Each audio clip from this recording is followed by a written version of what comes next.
Yo quiero contaros un poquito, voy pasando de lo que voy a hablar hoy. Son 6 partes, haremos una pequeña introducción sobre Quantum y sobre lo que hacemos y sobre la circunstancia que se está dando ahora mismo con el COVID-19. Luego hablaremos de contrato y reclamaciones, es decir, cómo funciona un contrato generalmente en ingeniería y cómo hay que proceder con las reclamaciones. En la tercera parte hablaremos un poco de las cláusulas de resolución de disputas, que serían el siguiente paso a una reclamación. En la parte cuarta hablaremos de extensiones de plazo, es decir, cómo podemos lograr que en un contrato, si eres contratista o si estás como cliente, cómo se conceden y cómo se reclaman las extensiones de plazo y qué elementos básicos hay que tener en cuenta. En la quinta parte hablaremos de las reclamaciones de costes. Básicamente, siempre que se reclama, vamos a reclamar plazos y vamos a reclamar costes, una cosa, la otra o las dos. Y para acabar hablaremos de un ejemplo práctico que estamos estudiando ahora mismo sobre cómo impacta la situación de COVID-19 en un contrato internacional con un contrato FIDIC en concreto, que es un poco, sabéis muchos, el modelo de contrato habitual en construcción internacional o en muchas de las construcciones internacionales. Bueno, antes de empezar, en fin, espero que estéis todos, supongo que estáis todos en vuestras casas, confinados y igual que yo, pues espero que lo estéis llevando tan bien como yo o tan mal. Estos días están siendo complicados para todo el mundo. Muchos de nuestros clientes se nos están acercando pidiendo consejos sobre cómo les impacta la situación ahora mismo a ellos directamente en sus proyectos, en sus proyectos abiertos, en sus obras, con las disrupciones que se llevan a cabo, con las paradas por orden del gobierno, cambios legislativos, es decir, hay un montón de casuísticas que están impactando los proyectos, que están haciendo que los proyectos se paralicen, se retrasen, sufran sobrecostes, sufran un montón de disrupciones que se prevé que además van a durar meses. Os voy a intentar explicar un poco en el webinar lo básico, pero bueno, que sepáis que esto es una temática para varios días de charlas, no solo para media hora. Contaros sobre Quantum. Quantum es una empresa, yo soy el director en España, es una empresa con más de 120 personas alrededor del mundo y que nos dedicamos exclusivamente a gestión de contratos y a reclamaciones, a hacer claims, lo que se conoce como claims en el mundo más anglosajón. Hacemos apoyo en resolución de disputas, apoyo en peritaje, hacemos una parte multimedia también y somos técnicos, no somos abogados. Eso es importante entenderlo. Nosotros somos técnicos, somos ingenieros, aparejadores, ingenieros civiles, caminos, industriales, etcétera, que después de trabajar en proyectos internacionales normalmente durante una serie de años, pues nos hemos especializado en la parte de gestión contractual y de gestión de plazos, de costes, etcétera. Quantum en el mundo estamos recientemente en España, solo desde el año pasado, cuando abrimos la oficina de aquí, y en el resto del mundo estamos en otros 10 países, como veis, un poco una cobertura bastante global. Inicialmente la empresa tiene su origen en Reino Unido y donde más personal tenemos es en Oriente Medio, un poco por el volumen de obra que ha habido en los últimos años en esa zona y además lo que les gusta meterse en problemas y en disputas en esa parte del mundo. Y pasamos a la situación que tenemos hoy en día con el COVID-19. Bueno, tenemos a las grandes constructoras paralizando sus obras, tenemos a la gente temiendo por las subcontratas, hablando de miles de millones en que va a golpear a la economía y gente pidiendo acogerse a cláusulas de fuerza mayor, haciendo reclamaciones de todo tipo, etcétera. Hay ahora mismo un revuelo en el mercado importante. Hay promotoras con las que tengo bastante contacto que me contaban, pues es que tenemos 50 obras paradas, tenemos 50 promociones paradas, hay proyectos de ingeniería parados, también sufriendo retrasos y esto es un no parar últimamente. ¿De cuánto dinero estamos hablando? Cuando hablamos de que se están retrasando obras, de que está habiendo problemas en obras, ¿de cuánto dinero hablamos? Si nos vamos solo considerando gastos generales de los proyectos, es decir, cuando tenemos un proyecto en marcha, tenemos, por ejemplo, un parque eólico que se está montando, tenemos ahí una serie de gastos generales. El volumen de obra en España se estima que está en unos 10.000 y pico millones de euros por mes. Es decir, hay 10.000 millones de obra ejecutándose cada mes en España. De esos 10.000 millones, hay una pequeña parte que es obra pública, 1.000 y pico millones, la mayoría es privada. Estas obras pueden estar paradas o pueden estar retrasadas, pero hay una serie de gastos generales que siguen corriendo. Todos sabemos que, bueno, alquileres, amortización de equipos. Hace poco me contaba alguien, es que si nos paran la obra, tenemos una tuneladora que la amortización de la tuneladora eran unos 40.000 euros por día. Claro, ¿quién paga eso? ¿Quién va a recoger este coste? Pero aunque no estemos en un caso de tener una tuneladora de 40.000 euros por día, tenemos alquileres, tenemos casetas de obra, andamios, tenemos personal fijo que no podemos sacar de allí, tenemos seguridad, tenemos que mantener la obra y consumos. Hay seguros y avales que tenemos que mantener durante los periodos de parada o de retraso de la obra. Estos gastos generales podrían acercarse a unos 1.000 millones de euros al mes. Y esto es un coste que alguien va a tener que asumir. O lo asume la constructora, o lo asume el gobierno en el caso de las obras públicas, o lo asume el cliente privado en el caso de las obras privadas. Pero alguien va a tener que recoger este ticket, esta factura.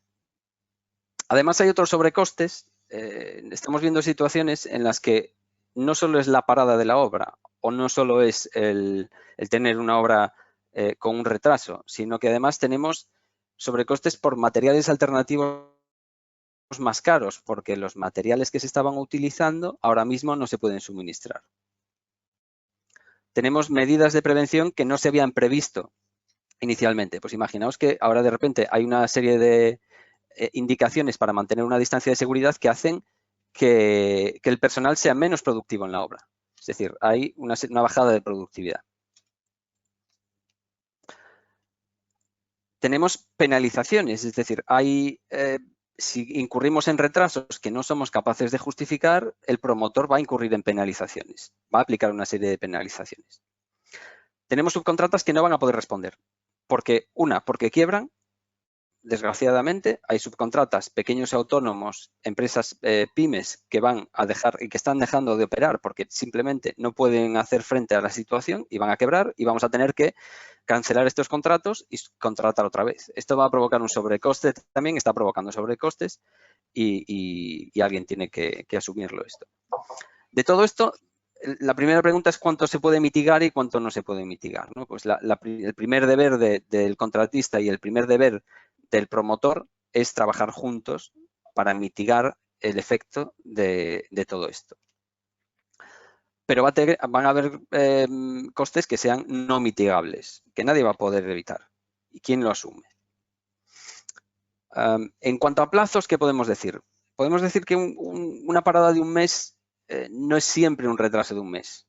Es decir, que se paren las obras un mes y que el promotor diga, pues vamos a conceder un mes de extensión de plazo, muchas veces no funciona, muchas veces nunca funciona. ¿Por qué? Porque los proyectos tienen una curva de arranque, tienen una forma de acelerar. Si tú paras un proyecto que está en marcha, en el momento en que lo quieres volver a poner en marcha, tardas un tiempo en llegar a ese nivel de producción. No se consigue de un día para otro. Además, puede haber problemas de suministros y de falta de mano de obra después de la parada, lo cual va a provocar también más retraso. Los paquetes de trabajo habrá que contratarlos de nuevo, como decíamos antes, paquetes de trabajo que pueden ser también materiales y esto va a provocar también una serie de retrasos. La productividad se puede ver reducida en la reanudación, es decir, va a haber que reprogramar las obras porque estos proyectos, la forma de trabajar después de la reanudación puede ser diferente a la que tenemos ahora mismo. Y además, los que hemos estado en proyectos sabemos que hay ventanas temporales que se pueden perder. ¿Y a qué me refiero con ventanas temporales? A ventanas de clima, por ejemplo. Si no somos capaces de hacer algo durante la temporada de verano y nos metemos en el invierno, puede que tengamos que esperar a la siguiente primavera para poder hacerlo. O por temporadas comerciales. Por ejemplo, yo recuerdo un proyecto de un centro comercial en el que si nos retrasábamos más allá de las Navidades para abrir el centro comercial, no tenía sentido ya abrirlo hasta las siguientes Navidades, porque realmente pierdes la ventana temporal en la que tienes que abrir, porque es donde ellos concentran sus ventas. Y esto puede llevar a cabo, o sea, conllevar penalizaciones como consecuencia de estos plazos que alguien va a tener que asumir y que llevar a sus espaldas. Hablamos entonces de contrato y reclamaciones. ¿Cómo funciona el contrato y cómo funcionan las reclamaciones bajo un contrato? Lo básico en 3 minutos. ¿Cuáles son las razones por las que hay disputas en los proyectos? Toda esta situación puede llevar a disputas entre contratas y contratantes en los proyectos. Esta es una conclusión que sacan en un informe de Arcadis que hacen cada año sobre disputas en construcción e ingeniería a nivel global. La primera causa de disputa es que las partes del contrato no entienden el contrato o no cumplen con sus obligaciones contractuales. La segunda son errores o omisiones en el contrato y la tercera, no administrar el contrato adecuadamente. Es decir, aquí lo más importante para evitar disputas, para evitar meterse en litigios que después son muy difíciles de resolver, es básicamente entender el contrato y aplicarlo. ¿Cómo funciona todo esto? Básicamente el esquema es siempre el mismo. Aquí hay un cliente que está construyendo algo, licita, un contratista que se compromete a construirlo y esta relación se engloba bajo un contrato. Para gestionar este contrato, como el cliente no es experto y necesita a alguien que proteja sus intereses, lo que hace es nombrar un administrador de contrato. En distintos modelos de contrato, al administrador de contrato se le nombra de distintas formas. En FIDIC, por ejemplo, se le llama el ingeniero, aunque no hay que confundirlo con el ingeniero de diseño. Sería el ingeniero que administra el contrato. En otros tipos de contratos se le llama el project manager, en otros, pues el administrador de contrato. Y este administrador de contrato tiene unos asistentes en los que puede delegar poderes. Esos asistentes pueden ser direcciones facultativas, otro tipo de asistentes en obra. Así que, bueno, este administrador de contrato va a administrar este contrato en nombre del cliente. Así que bajo el contrato, el cliente da poder al administrador de contrato para que actúe con justicia administrando el contrato. El administrador del contrato, ingeniero, project manager, decide en representación del cliente y el diseñador o la dirección facultativa facilita y resuelve el día a día, dejando que el ingeniero tome las decisiones de coste y plazo normalmente. Y el contratista construye, se dedica a ejecutar. ¿Y qué contratos son habituales y qué contrato escoger? Pues a mí me gusta mucho esta guía de FIDIC, en la que te cuento un poco los diferentes tipos de contrato. Si se trata de un contrato simple, hay un contrato simplificado. Si no es un contrato simple, si es algo un poco más complejo, una obra o un proyecto de ingeniería un poquito más complejo, si hay diseño aportado por el cliente, es decir, si el cliente encarga el diseño él mismo, nos iríamos al libro rojo. Es decir, a un contrato tradicional en el que el contratista construye sobre un proyecto que le da el cliente. El cliente le da el proyecto, el contratista simplemente aporta materiales, mano de obra, planta, lo que sea para construir. Si sí hay un diseño aportado por parte del contratista, nos meteríamos en el diseño y obra, diseño y obra y operación si hay un mantenimiento. Es decir, aquí hay dos tipos de contrato distintos. Y si no hay grandes riesgos, si el cliente tiene muy poca implicación en el proyecto y se quiere un precio fijo a cambio de pagar por la sabiduría del contratista, nos vamos a contratos EPC, que son los más típicos en grandes obras de ingeniería. Pues las plantas, refinerías, muchas veces parques eólicos, fotovoltaicas, etcétera, se construyen bajo modelos de EPC. Están muchas veces basadas en FIDIC o inspiradas por FIDIC, pero son contratos muy similares. Los contratos de solo construcción, ya hemos dicho un poquito cómo son, pues son eso, los contratos en los que el cliente aporta diseño.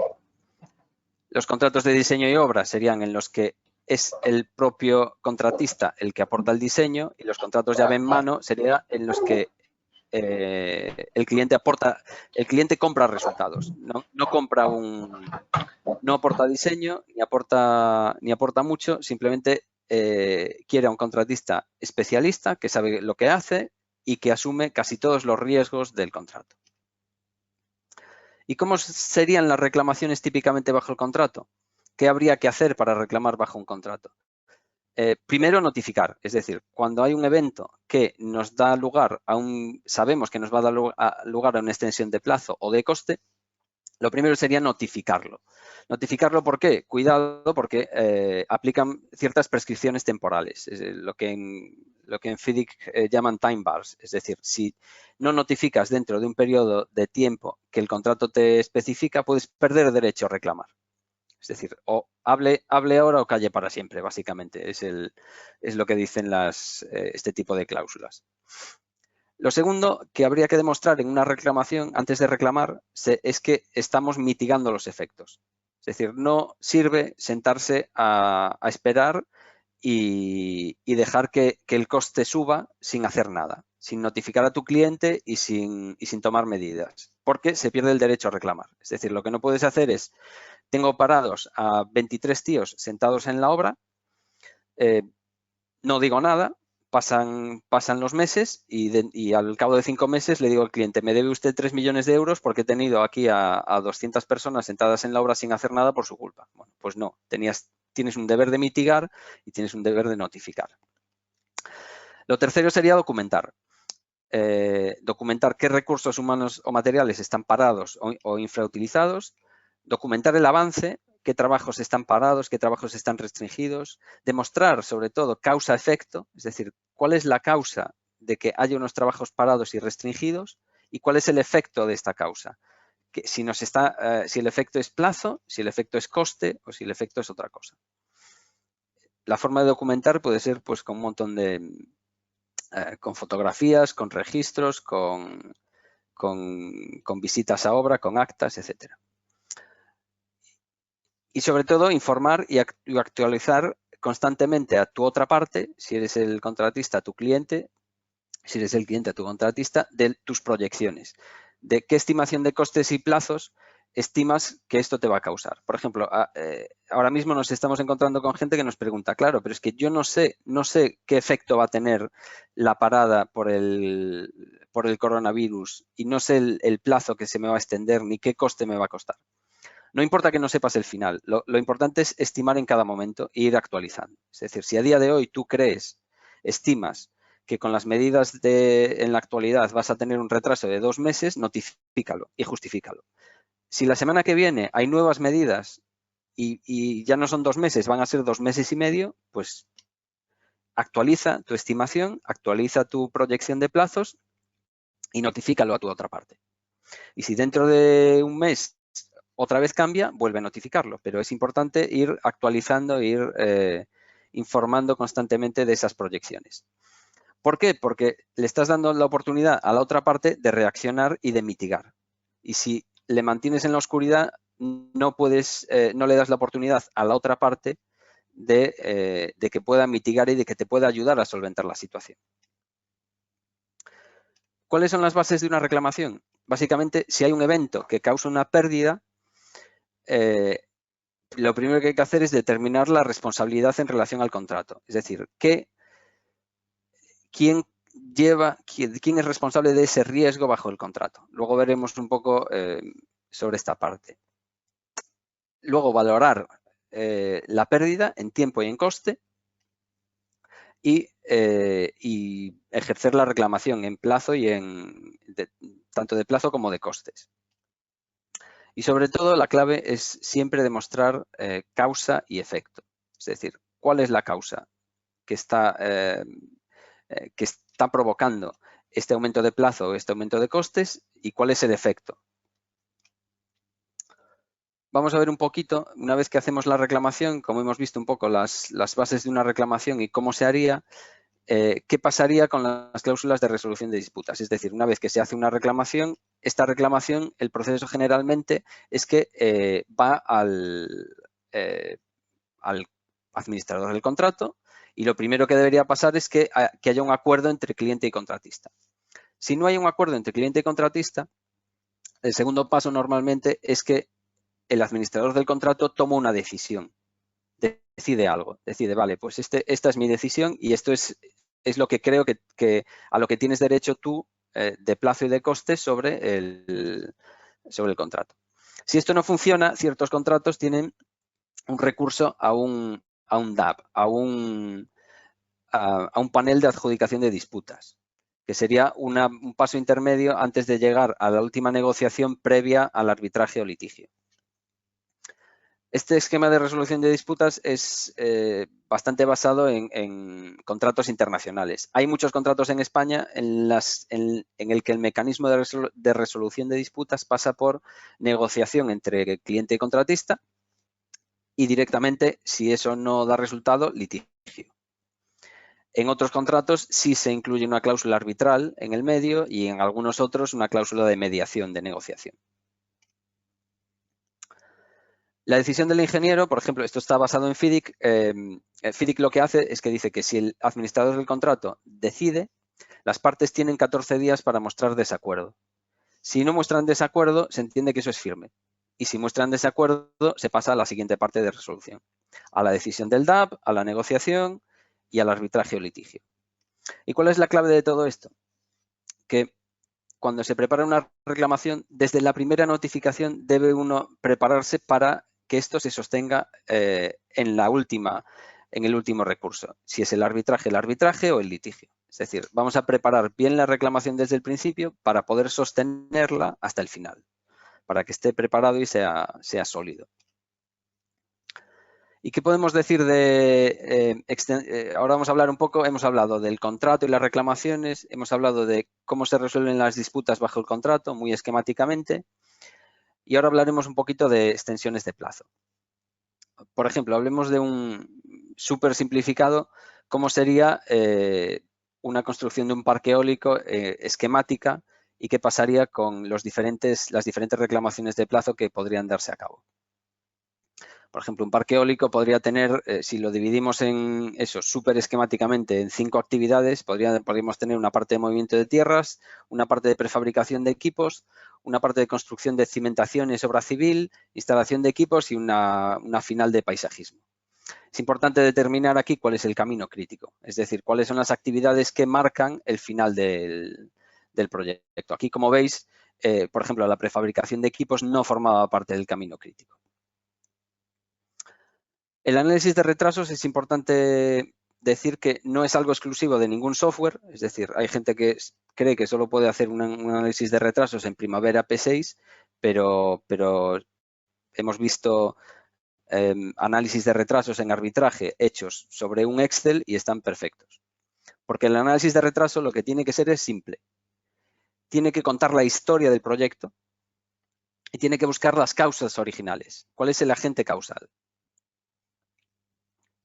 Y sobre todo, tiene que basarse en el sentido común. Es decir, en que contemos una historia que esté bien ligada, que identifique bien las causas y que sea entendible por cualquiera. En cuanto a metodología, es importante recalcar que siempre hay que analizar el retraso antes de identificar los responsables. Y luego veréis por qué. Por ejemplo, si hablamos de un análisis de retraso sobre el proyecto que estábamos hablando, aquí veis en verde sería la obra planificada, las barritas verdes. Aquí se acabaría en la primera línea el plazo inicial y aquí se identifica en las barras azules lo realmente ejecutado y el retraso. Bueno, se ve que la excavación estaba yendo en plazo, la prefabricación de equipos empezó en plazo pero se extendió en el tiempo, la cimentación parece que empezó en plazo pero se extendió también en el tiempo, la instalación de equipos comenzó muy tarde porque dependía del final de la prefabricación y de las cimentaciones, y el paisajismo se empezó temprano, pero se retrasó también. ¿Qué tipo de retrasos se pueden identificar y cuál es la responsabilidad? Si esta línea es el final previsto y este es el final real del proyecto, aquí tenemos el retraso total. Tenemos un primer tipo de retraso, que es el retraso X, que marcamos aquí. Es el retraso en el paisajismo. Como vemos, es un retraso no crítico. Si este retraso no crítico es responsabilidad del cliente, es algo que provoca el cliente asumiría el coste de este retraso, pero no plazo. Pero no plazo porque el plazo de la obra no depende de este retraso. Es decir, al no ser crítico, no tiene por qué darnos una ampliación de plazo de la obra.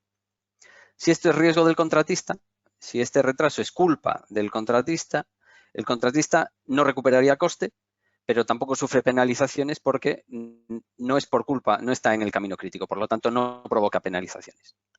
Este es el primer tipo de retraso que nos encontramos en los proyectos. El segundo tipo sería este retraso que identificamos como Y, que sería un retraso crítico. Un retraso crítico. Si es culpa del cliente, el cliente asumiría el coste y el plazo. Es decir, asumiría el coste de este retraso y el plazo de la extensión del proyecto. El contratista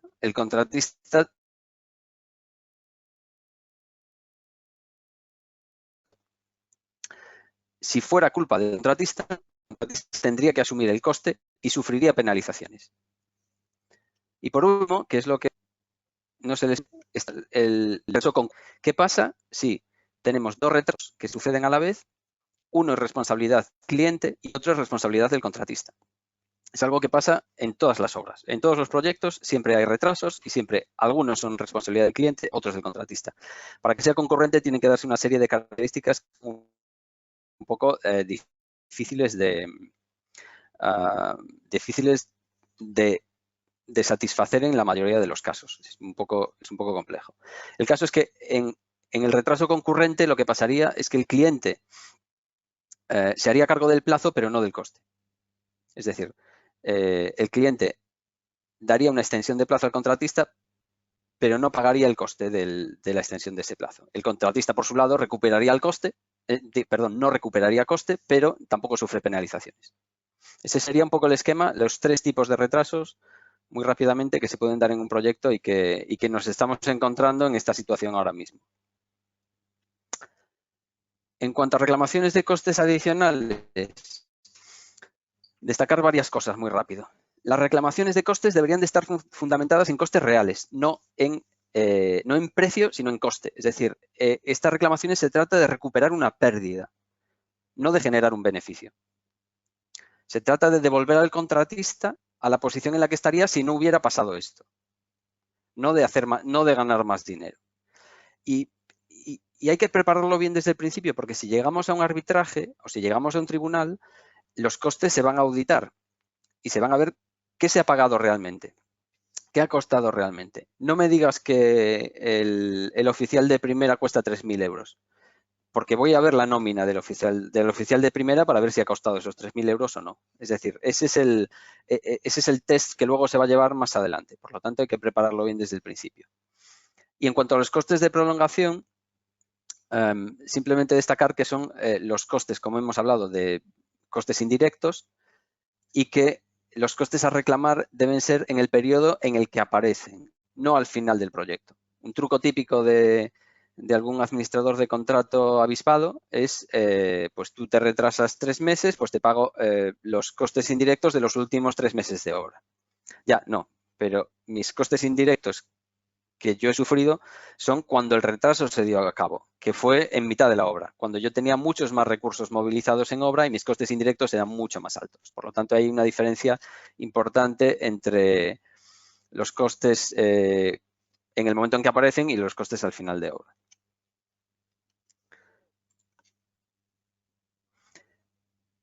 El otro tipo de costes, además de los costes indirectos, serían los costes de disrupción. Los costes de disrupción son relacionados con pérdidas de productividad. Como decíamos, pues ahora mismo los equipos de obra han estado estos últimos par de semanas trabajando con menos productividad de la habitual y esto provoca sobrecostes en equipos, en personal y esto se puede demostrar pues documentando cuando los equipos están inactivos, cuando de repente si un equipo producía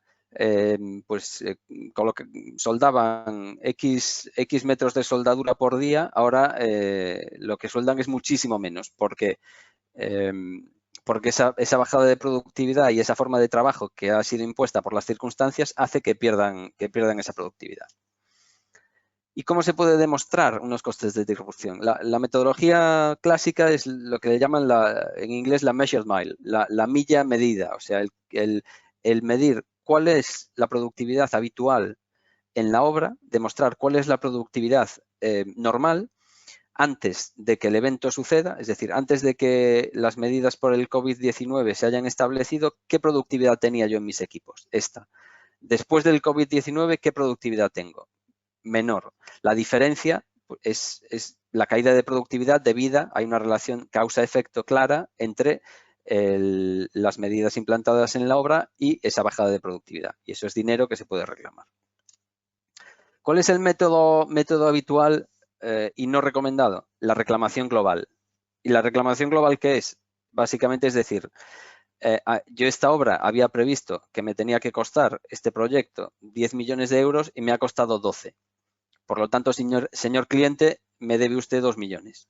Claro, este tipo de reclamación global se encomienda a la buena voluntad del cliente, porque al no demostrar causa y efecto, al no demostrar que esos 2 millones de euros de sobrecoste son debidos a acciones que son responsabilidad de otra parte, ningún tribunal de arbitraje, ningún adjudicador, nadie te lo va a conceder. Es fiarse de la buena voluntad de tu cliente, que muchas veces funciona. ¿Y qué está pasando ahora mismo con el COVID-19? Y con esto ya acabo. Os cuento un poquito un caso de una obra internacional, es una obra internacional de ingeniería en un contrato FIDIC, un libro rojo, es decir, en el que el contratista simplemente construye y el cliente aporta el diseño de un equipo de diseño externo. Aquí lo que se han encontrado es que con diferentes casuísticas y nos han hecho una consulta de qué podemos hacer y sobre qué cláusulas podemos reclamar. Bueno, lo primero que hay que mirar es si se trata de un contrato estándar, es decir, si es un contrato estandarizado o está modificado. Lo segundo es la jurisdicción aplicable y los efectos de fuerza mayor que aplican en esa jurisdicción.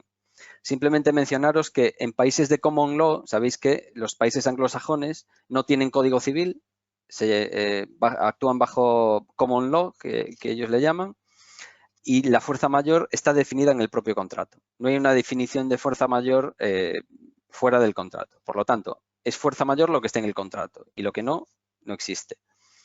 En cambio, en los países con código civil, como es el caso de España, sí hay una fuerza mayor definida en el código civil. Simplemente por mencionároslo. Este contrato es fuera de España, pero si este contrato se diera lugar en España, habría que ver el Código Civil, el artículo 1105, en el que lo que se dice es que lo que básicamente dice el Código Civil es que nadie responderá de aquellos sucesos que no hubieran podido preverse o que previstos fueran inevitables. Es decir, lo que hace el Código Civil es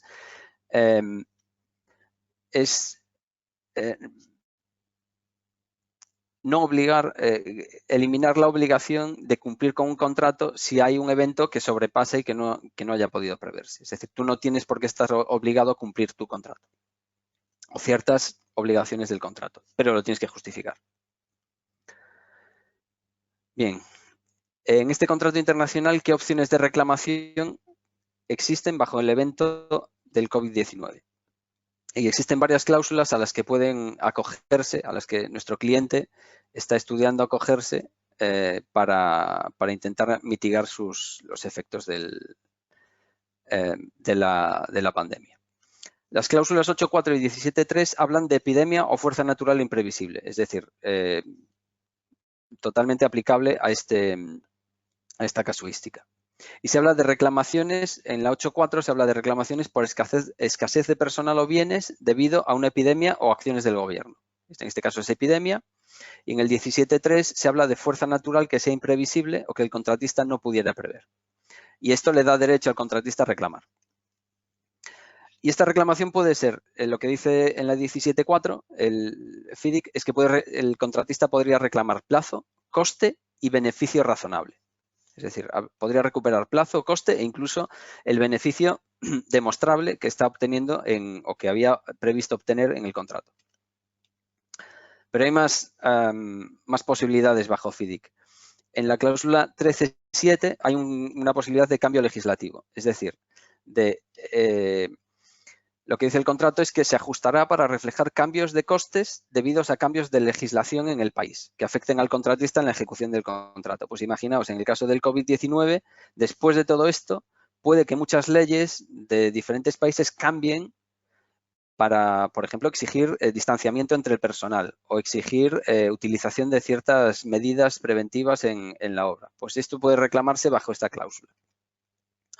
Se requiere eso, un cambio en la ley o en la interpretación de la ley. Y da derecho a reclamar plazo y coste, pero curiosamente no beneficio. Es decir, aquí se puede reclamar solo plazo y coste, pero no va a dar lugar a una reclamación en beneficio.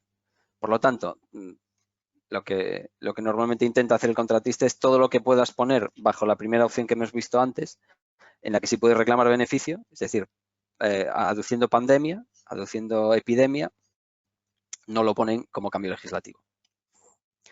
Otras opciones de reclamación sería la cláusula 8.5, que es bastante difícil de aplicar porque sería aducir conducta imprevisible del gobierno. ¿Y esto qué es? Pues básicamente que el contratista ha seguido la ley, ha seguido los procedimientos, pero las autoridades no cumplen su parte y retrasan o interrumpen la obra de una forma que era imprevisible. Pues imaginaos, normalmente yo pido licencia para excavar y me la conceden en un mes. Por las circunstancias, lo que ha pasado es que me lo están concediendo en un año. Pues ese plazo sí sería reclamable. Habría un derecho a reclamar de plazo y coste e incluso un beneficio razonable. Y la última, que para mí es la más complicada y la que más dolores de cabeza puede dar, es aducir fuerza mayor. Fuerza mayor sería un evento fuera del control de las partes y que no se podía haber previsto en la firma del contrato. Y una vez surgido, no hay quien lo pare. No hay ninguna de las partes en el contrato que sea capaz de haberlo evitado o que sea capaz de mitigarlo. Esto normalmente está pensado para guerra, rebelión, revueltas, terremotos, huracanes, es decir, cosas realmente fuerza mayor. Eso bajo FIDIC. Lo que dice FIDIC, que es muy específico en fuerza mayor, y ahí es donde tenéis que iros a vuestro contrato para ver qué es lo que dice que se puede recuperar plazo y coste, pero no beneficio, en determinados casos. En determinados casos que son guerra, rebelión y terrorismo o revueltas y desorden si son en el país, e incluso casos de explosiones, radioactividad en el país. Y en el caso de catástrofes naturales, lo que dice FIDIC, este contrato en concreto, es que el contratista puede recuperar plazo, pero no coste. Es decir, si alguien interpreta que esta situación es una catástrofe natural, el contratista no tendría derecho a reclamar costes. Tendría que asumir los costes él mismo. Aunque el plazo sí sería compensable por parte del cliente, lo cual no es mucho alivio para la mayor parte de los contratistas. Conclusiones. Lo primero, ¿qué dice el contrato? Es ir a vuestro contrato, ver si es fuerza mayor, ver quién asume ese riesgo, en qué jurisdicción estáis y quién lo asume bajo la ley. Lo siguiente, notificarlo. Notificar las circunstancias y cómo afectan y tener cuidado con las prescripciones temporales. Mitigar los efectos, documentarlo, los recursos, el avance, informar y actualizar y llevar esa estimación de costes y plazo estrictamente actualizada semanal, mensualmente y notificarlo, irlo notificando a la otra parte para poder tener derecho luego a compensación. Si alguien tiene interés en este tipo de temas, en cómo se hacen, yo recomiendo, hay un libro que a mí me gusta mucho que es el libro de Andy Hewitt, Construction Claims and Responses, porque es una guía, el primero de arriba, es una guía muy fácil sobre cómo hacer reclamaciones. Me gusta también mucho el libro de Lucas Klee, International Construction Contract Law, en el que además participa Ignacio de Almagro, que creo que estaba conectado hoy a este webinar, estaba como asistente por ahí. Y encarecidamente yo os recomendaría, si queréis, para la gente que seáis planificadores de obra, para quien estéis en programación de obra, echaros un vistazo a este documento de la SCL. Además es gratuito, se puede descargar de forma gratuita de la web, el Delay and Disruption Protocol, en el que te dice cómo tratar las disrupciones y los retrasos en obra. Bueno, disclaimer final. Esto no es consejo legal, cada obra es diferente y lo que os recomiendo es analizar vuestro contrato, analizarlo en detalle, buscar consejo legal específico y adecuarlo a vuestras circunstancias, porque cada contrato va a ser diferente, cada jurisdicción en cada país va a ser diferente e incluso la interpretación de los eventos de fuerza mayor y de cómo se interpreta el contrato en cada país puede variar bastante. Sin más, gracias y espero preguntas.